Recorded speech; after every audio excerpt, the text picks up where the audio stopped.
Vous êtes à l'écoute du quiz Les pros du conflit. Le quiz où on apprend à créer des conflits et à dire que c'est la faute des autres. Oh non, là, tu te trompes, là. Ici, on est là pour apprendre la différence entre un conflit et de l'intimidation. OK, parce que c'est plus logique comme ça. Accueillons nos deux participants du jour. Je vous laisse vous présenter. Moi, c'est Yuki. Allô, moi, c'est Laila. Alors, bienvenue. Êtes-vous prêts pour la première question?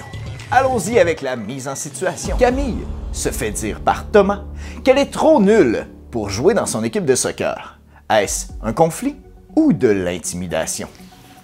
C'est un conflit. Oui, c'est un conflit et un gros manque d'habileté sociale. Un conflit, c'est quand deux personnes sont en désaccord sur quelque chose. Comme par exemple, qui devrait jouer dans l'équipe de soccer. Un manque d'habileté sociale, c'est quand nos désaccords sont exprimés de façon irrespectueuse. Passons à la deuxième mise en situation. Imaginons qu'à chaque jour, Thomas dit à Camille qu'elle est trop nulle et qu'elle ne devrait jamais jouer au soccer. Est-ce un conflit ou de l'intimidation? C'est de l'intimidation. Exactement. L'intimidation, c'est lorsqu'une personne fait exprès de blesser une autre personne encore et encore. C'est sérieux. C'est très sérieux. Tu vois-tu que je suis sérieux?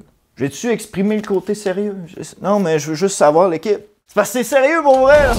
Taquiner ou traiter de nom, ce n'est pas toujours de l'intimidation. Il faut tenir compte du contexte et de l'intention derrière ses actions.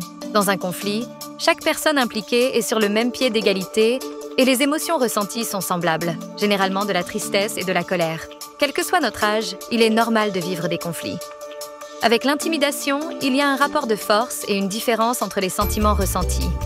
La victime a peur et l'intimidateur a un sentiment de pouvoir et parfois même de plaisir. Mais peu importe qu'il s'agisse d'un conflit ou de l'intimidation, lorsqu'un geste inacceptable est posé, les adultes interviennent toujours pour aider les élèves. Maintenant, c'est à vous de jouer. Montrez-nous que vous avez compris la différence entre les conflits et l'intimidation. Bonne chance!